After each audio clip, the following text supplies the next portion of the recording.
الرحمن الرحيم الحمد لله رب العالمين والصلاة والسلام على أشرف الأنبياء والمرسلين أما بعد فأعوذ بالله من الشيطان الرجيم بسم الله الرحمن الرحيم إن الصفا والمروة من شعائر الله آمنت بالله صدق الله مولانا العظيم إن الله وملائكته يصلون على النبي يا أيها الذين آمنوا صلوا عليه وسلموا تسليما اللهم صل على روح محمد في الأرواح اللهم صل على جسد محمد في الأجساد اللهم صل على قبر محمد في القبور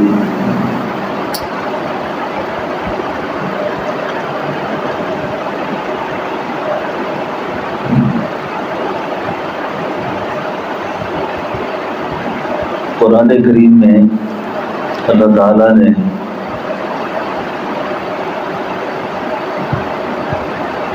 دو پہاڑیوں کا ذکر کیا ہے، ایک کو صفا کہا اور ایک کو مروہ کہا، اور ان دونوں کو کہنے کے بعد فرمایا یہ میری نشانیاں ہیں۔ ان الصفا والمروۃ من شعائر اللہ، صفا اور مروہ یہ میری نشانی ہے۔ زمانے کے حالات کے پیش نظر جب ضرورتیں بڑھتی گئیں، پنکھے بند کریں، ضروریات جب بڑھتی گئیں تو ضرورت کے مطابق تعمیرات بھی بڑھ جاتی ہیں، جگہ وہی ہوتی ہیں، نقشے تبدیل ہو جاتے ہیں۔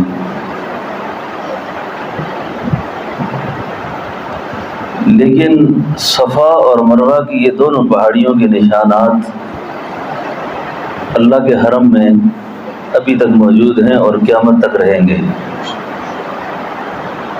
یہ دونوں پہاڑیاں نظر آتی ہیں، اس کے آثار نقشے سب موجود ہیں۔ مجھ سے ایک آدمی نے ایک دفعہ حرم میں ہی سوال کیا کہ یہاں سارے آثار تبدیل کر دیے گئے ہیں، بظاہر تعمیرات تبدیل ہیں ساری، لیکن صفا اور مروہ کی جو پہاڑی ہے یہ نقشہ ابھی تک موجود ہے، اس کی کیا وجہ ہے؟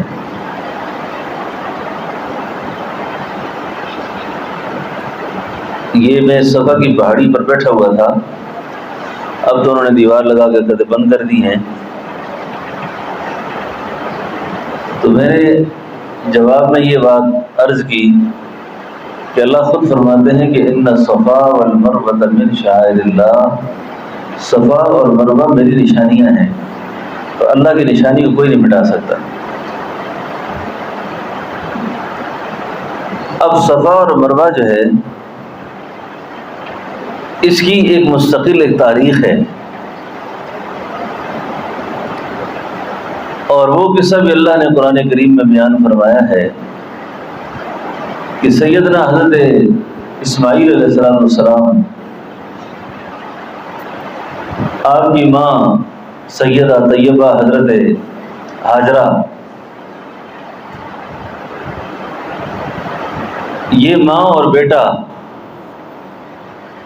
دونوں اس مقام پر موجود تھے جس کو قرآن نے وادی غیر ذی زرع کہا ہے، بیابان جنگل کہا ہے، جہاں زندگی کا کوئی نقشہ نہیں تھا۔ کل اللہ تعالیٰ نے اس مقام کو اپنا حرم بنانا تھا،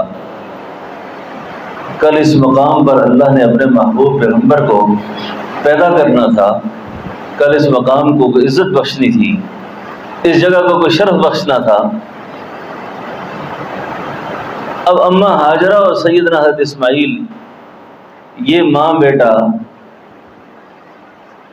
سیدنا حضرت ابراہیم علیہ السلام ان کو وہاں پہنچا کر آ گئے اور خود تبلیغ میں چلے گئے۔ عرصہ دراز کے بعد جب واپس آئے تھے تو یہاں ایک بستی آباد تھی، ایک شہر آباد ہو گیا تھا، اور ایک عجیب ماحول تھا۔ یہ صفا اور مروہ جو ہیں اس کے درمیان پانی کی تلاش میں ماں اپنے بیٹے کے لیے سراب دیکھتی ہے اور اس سراب کے پیچھے دوڑتی ہے۔ جب جاتی ہے تو پانی نہیں ہوتا، یعنی سراب کہتے ہیں ایسے مقام کو کہ جہاں دور سے تو پانی نظر آئے لیکن آپ جائیں تو پانی نہ ہو، اس کو سراب کہتے ہیں۔ ان دو پہاڑیوں کے درمیان سیدنا اسماعیل علیہ السلام اپنی ایڑیوں کو رگڑتے ہیں، اور وہ ماں ہاجرہ دوڑتی بھی ہیں، پھر واپس بھی آ جاتی ہیں، خدا نہ خواستہ میرے بچے کو کوئی خونخوار درندہ اٹھا نہ دے، کوئی چیز کھا نہ لے ایسے۔ تو یہ صفا اور مروہ کے درمیان اماں ہاجرہ کے 7 چکر تھے، 7 چکر لگے تھے۔ اب ان 7 چکروں کے بعد اللہ نے اس مقام کو فرمایا یہ میری نشانیاں ہیں۔ اب جس مقام سے وہ دوڑ کر جاتی تھی اور پھر واپس آتی تھی، قیامت تک کے آنے والے حاجیوں کے لیے اس کو سنت قرار دے دیا گیا کہ کوئی بھی شخص عمرہ کرے، حج کرے، جہاں پہ اماں ہاجرہ دوڑ کر گئی تھی وہاں سے وہ دوڑ کر چلے۔ اس جگہ کا نام ہے میلین احزرین۔ تو میلین احزرین میں جب پہنچے تو دوڑ کر چلے۔ اللہ کو یہ ادا اتنی محبوب ہوئی، اللہ کو یہ ادا اتنی محبوب ہوئی کہ ضابطہ بن گئی، قانون بن گیا۔ اب یہ ہے کہ جو حج اور عمرے کے اسفار ہوتے ہیں ان میں یہ 2 مقامات جو ہیں صفا اور مروہ، جس کو اللہ نے فرمایا یہ میری نشانیاں ہیں، ان نشانیوں کو دیکھنا ضروری ہو جاتا ہے۔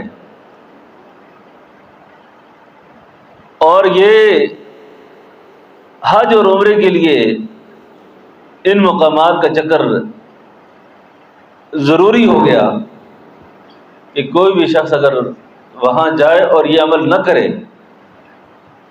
اس سے غلطی سرزد ہو جائے گی، اور اس غلطی کی پر اس کے لیے یہ ضابطہ ہے کہ وہ اسی حدود کے اندر ایک بکرا ذبح کرے، پھر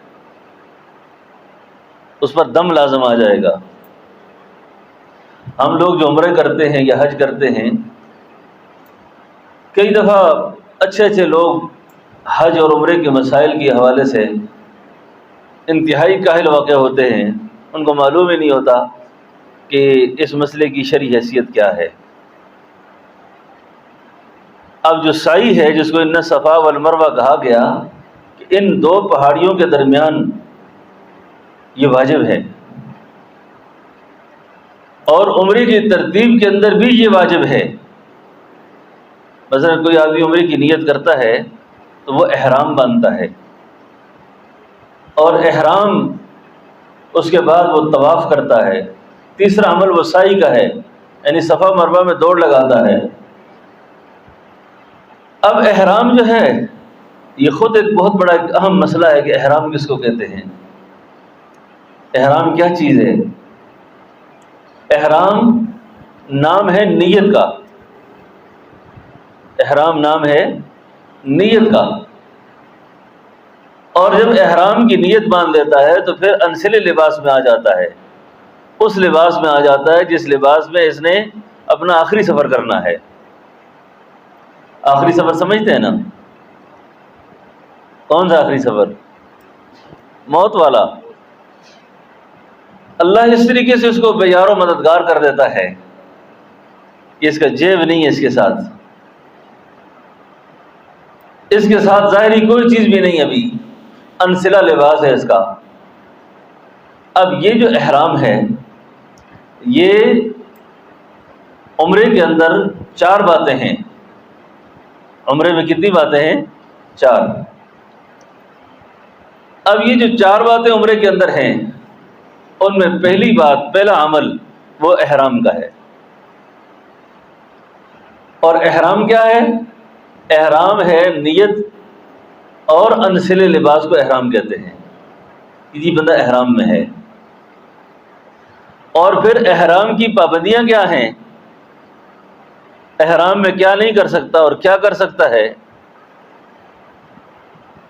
اب احرام کے اندر آپ عام حالت میں آپ خوشبو لگاتے ہیں کپڑے پہن کر، احرام باندھ کر آپ خوشبو نہیں لگا سکتے۔ عام حالت کے اندر آپ مچھر مکھی کوئی چیز سامنے آتی ہے اس کو ہٹاتے ہیں، مار دیتے ہیں، لیکن احرام میں نہیں کر سکتے آپ ایسا۔ آپ کے علم میں ہے کہ حرمین کے اندر کبوتر بہت زیادہ ہیں، بلکہ لوگوں نے اپنے طور پہ جگہوں کے نام ہی چوک رکھے ہوئے ہیں، کبوتر چوک، فلاں چوک، فلاں چوک۔ یہ کیوں پڑ گئے اس طرح نام؟ اور حرمین کے اندر بھی جگہ جگہ کبوتر ہیں، یہ کیوں ہیں اس طرح؟ ورنہ عربی تو کھانے پینے کے بڑے شوقین ہیں، اگر شکار کی اجازت ہو تو ایک کبوتر نام کی وہاں نہ ہو، لیکن ایسا نہیں ہے۔ کیوں؟ اس لیے کہ اللہ کے حرم میں شکار جائز نہیں ہے، اللہ کے حرم میں شکار جائز نہیں ہے۔ اور اسی طریقے سے آپ حرمین میں جاتے ہیں، آپ کو کسی کا موبائل مل جاتا ہے، بٹوا مل جاتا ہے، تو گری پڑی چیز مل جاتی ہے، تو آپ اس گری پڑی چیز کو اٹھا بھی نہیں سکتے۔ آپ اس کو نہیں اٹھا سکتے کہ یہ چیز مجھے راستے سے ملی ہے، میں اپنے استعمال میں لے آؤں۔ تو اللہ کے حرم کے کچھ آداب ہیں، اسی طریقے سے حالت حرام کے اندر یہ ساری چیزیں ممنوع ہیں۔ خوشبو نہیں لگا سکتے۔ اب آپ اس سے اندازہ لگائیے کہ حالت احرام کے اندر آپ جو عمرے کا طواف کرتے ہیں، ایک طواف نفلی ہوتا ہے جو بعد میں کیے جاتے ہیں، وہ تو سلے ہوئے لباس میں کر سکتا ہے آدمی۔ اب اس لباس کے اندر آپ حجر اسود کو بوسہ بھی نہیں دے سکتے، غلاف کعبہ کو نہیں پکڑ سکتے۔ کیوں نہیں پکڑ سکتے؟ اس لیے کہ اس کو بھی خوشبو لگی ہوئی ہے، یعنی خوشبو لگی ہوئی ہے، آپ خوشبو کو مس نہیں کر سکتے، خوشبو کو ہاتھ نہیں لگا سکتے، خوشبودار صابن استعمال نہیں کر سکتے۔ تو اب اس کے علاوہ جو طواف ہیں، آپ اس میں حجر اسود کو بوسہ بھی دیں، غلاف کعبہ کو بھی پکڑیں، وغیرہ وغیرہ جتنی چیزیں ہیں۔ عرض یہ کر رہا تھا کہ عمرے کے اندر جو پہلی بات ہے، پہلا عمل ہے، وہ ہے احرام۔ اب احرام کی پابندیاں پتہ چل گئی کہ یہ پابندی ہے اس کی۔ اب اگلے 3 اعمال ایسے ہیں احرام کے بعد کے، اگر وہ نہ کریں گے اور اس سے پہلے سلا ہوا لباس پہن لیا تو اس آدمی پر دم آ جائے گا، اس آدمی پر دم آ جائے گا۔ یعنی ایک آدمی حالت احرام میں ہے اور اس احرام کے بعد اسے طواف کرنا تھا، اور طواف کہتے ہیں 7 چکروں کا ایک طواف ہوتا ہے، ایک چکر کو 1 شوط کہتے ہیں۔ اب جب 7 چکر لگا دیے تو اس نے ایک طواف ہو گیا اس کا۔ اب خدا نخواستہ طواف نہیں کیا تھا اور احرام کھول دیا اس نے، طواف تو کر لیا تھا، سعی نہیں کی، احرام کھول دیا، سعی بھی کر لی، حلق یا قصر نہیں کرایا، اس سے پہلے احرام کھول دیا، تو اس آدمی پر یہ دم آ جائے گا، اس کو دم کہتے ہیں، یعنی یہ خون بہائے گا۔ اب یہ 4 اعمال ایسے ہیں، ان 4 اعمال کے درمیان ترتیب کا قائم رکھنا بھی واجب ہے، ترتیب بھی قائم رکھنا واجب ہے۔ ایک بات اور عرض کر دوں کہ ایک آدمی نے طواف کیا، طواف کے 2 چکر لگائے، 3 چکر لگائے، 1 چکر لگایا، تو اس آدمی کو وضو کا تقاضا پیش آ گیا۔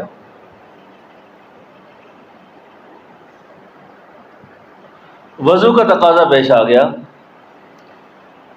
تو اب جب یہ وضو کرنے کے لیے نکلا تو واپس آ کر یہ 7 چکر لگائے گا یا جتنے چکر ہو گئے تھے وہ شمار کیے جائیں گے؟